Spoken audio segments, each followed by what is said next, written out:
Oke, baik. Assalamualaikum warahmatullahi wabarakatuh. Perkenalkan, nama saya Dito Gilang Permadi.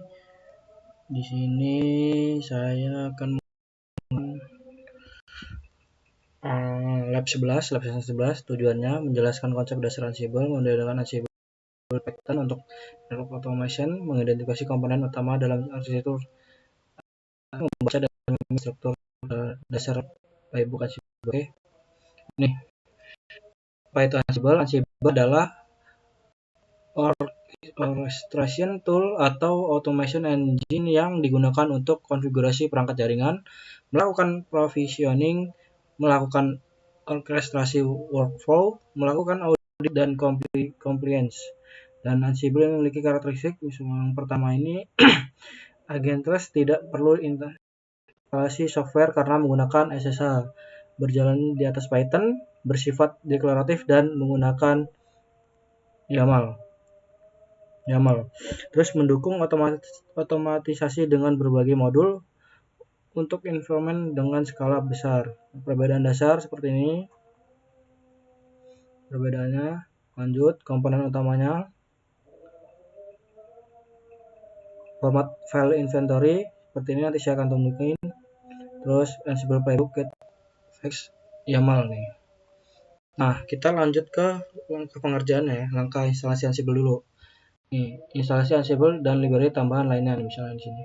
Nah, kan saya sudah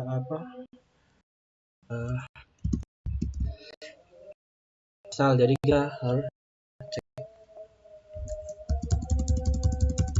Aduh, kenapa nih? Dia nggak mau. Coba kita tunggu reconnect.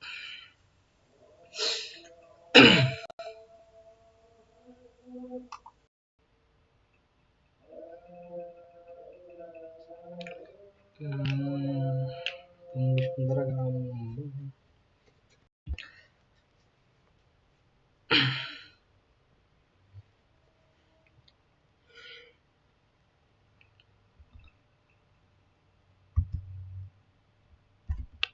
Nah, pertama kita ls dulu, kita cek apa aja yang ada di folder di sini, file. Nah, lab 12. Nah, jadi kita cek aja misalnya Ansible in version.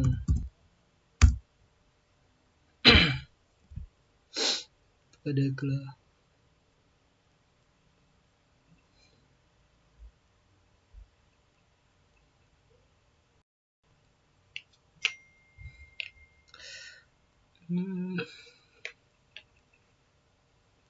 Nah, ini kan Ansible-nya tuh.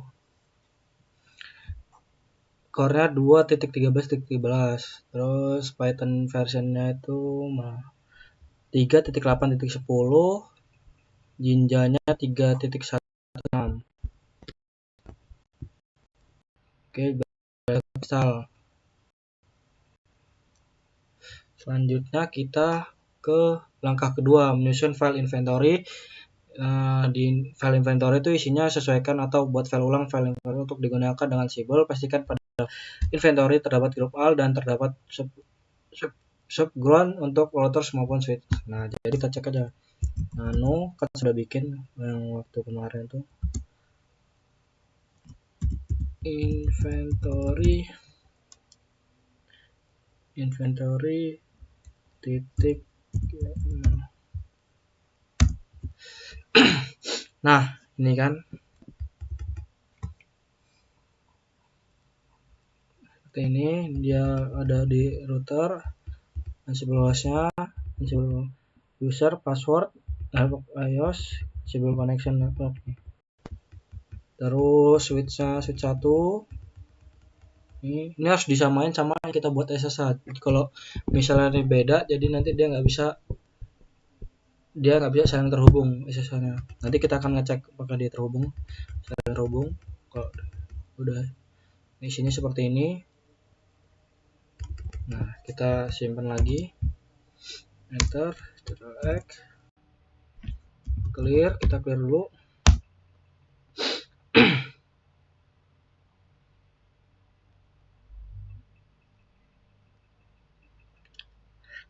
Terus kita cek nano playbook kosong ya, kosong. Ini kemarin udah ada harusnya, tapi kok clear. Nah, sekarang kita cek dulu, misalnya SSH, kita cek switch dulu di itu 192.168.10.11.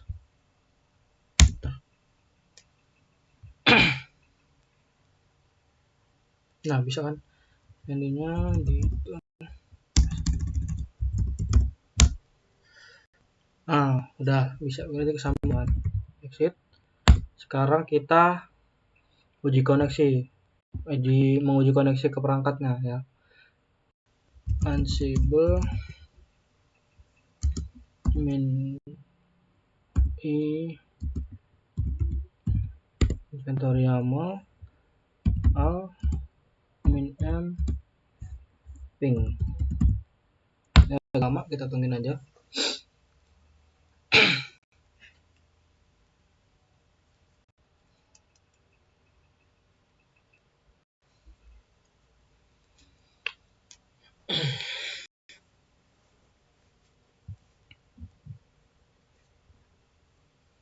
Nice.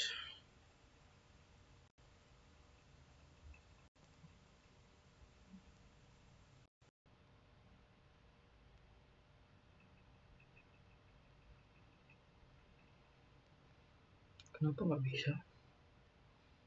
Tadi yang pertama bisa, ini nggak bisa.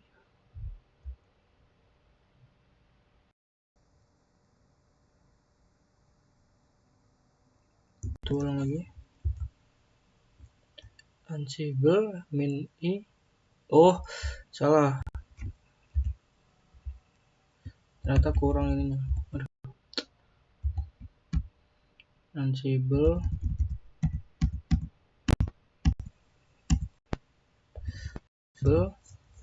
min i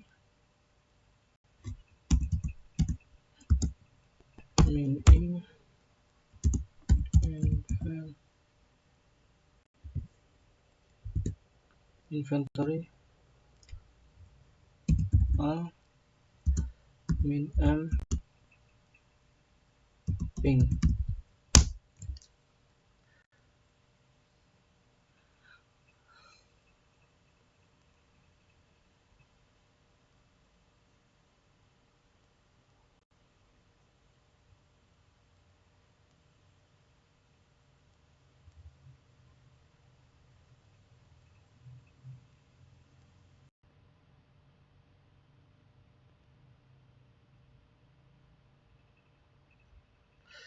Kenapa dia nggak bisa?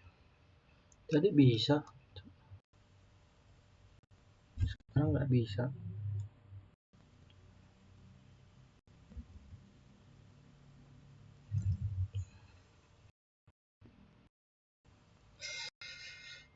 Dia gara-gara direkrutnya. Kita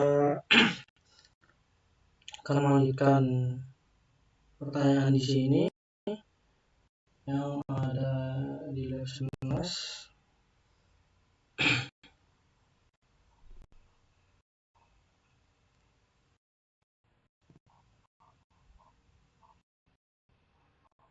Bentar. Ke bawah.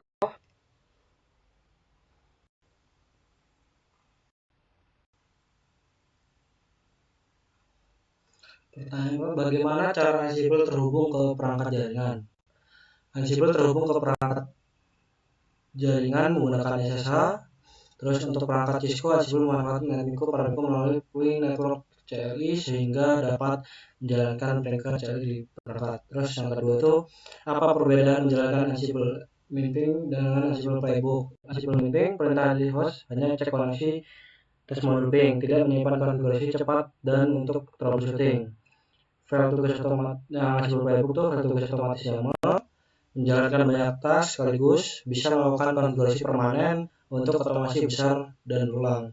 Terus yang ketiga, mengapa kita menetapkan Ansible Network OS iOS pada inventory? Karena Ansible harus mengetahui jenis OS jaringan yang digunakan perangkat Cisco iOS fungsinya. Fungsinya itu ada 3, memilih plugin koneksi yang tepat, memilih modul yang sesuai, iOS config, iOS fix, iOS command. Terus yang ketiga, menghindari error karena salah OS. Yang keempat, mengapa getter specs on digunakan pada playbook untuk perangkat Cisco? Karena getter fix defaultnya menggunakan modul Linux seperti Ansible file yang tidak berlaku untuk perangkat jaringan, tidak tetap dibiarkan yes playbook akan error.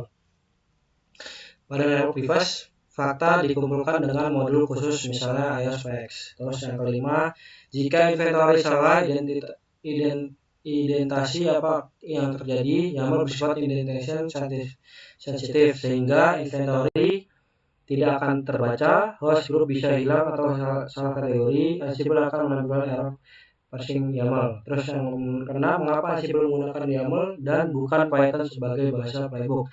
Karena YAML mudah dibaca, human readable, terus tidak perlu skill programming, format deklaratif cocok untuk konfigurasi, menghindari kerumitan syntax Python. Ansible tetap menggunakan Python di backend, tapi user cukup menulis YAML. Yang ketujuh, apa perbedaan filosofi paling mendasar antara Ansible dan script Python? Ansible sama dengan deklaratif, yaitu user memberitahu ingin hasil seperti apa, bukan bagaimana langkah-langkah teknisnya. Terus Python script imperatif, user harus menulis langkah-langkah detail, loop, error handling, SSH, parsing, dan lain-lain. Terus yang ke-8, mengapa Ansible cocok untuk konfigurasi massal, misalnya 20 perangkat sekaligus? Karena Ansible menggunakan parallel extension, forking, inventory mendukung banyak host, independen tidak mengubah konfigurasi jika sudah benar, playbook menjalankan task ke semua perangkat secara otomatis.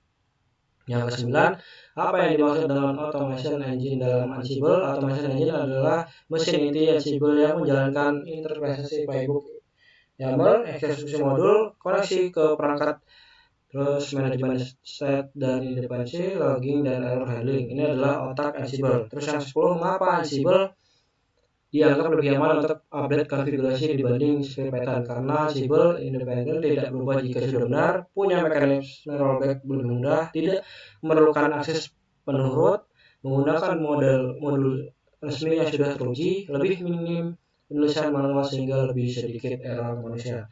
Apa yang sebelah sini, apa perbedaan imperatif dan deklaratif dalam otomasi jaringan? Imperatif ada 3, menjelaskan bagaimana cara mencapai hasil, banyak langkah manual, dan contoh script Python yang mengirim komen atau satu persatu. Terus deklaratif, menjelaskan apa hasil akhir, engine yang memastikan state sesuai, Ansible proyek iOS config yang hanya mendesainkan konfigurasi akhir. Yang 12, mengapa Ansible menggunakan konsep inventory? Karena inventory menyimpan data perangkat kelompok device switch lokasi, menyimpan variabel username, OS metode koneksi, dan yang keempat itu memudahkan development kebanyakan definisi sekaligus.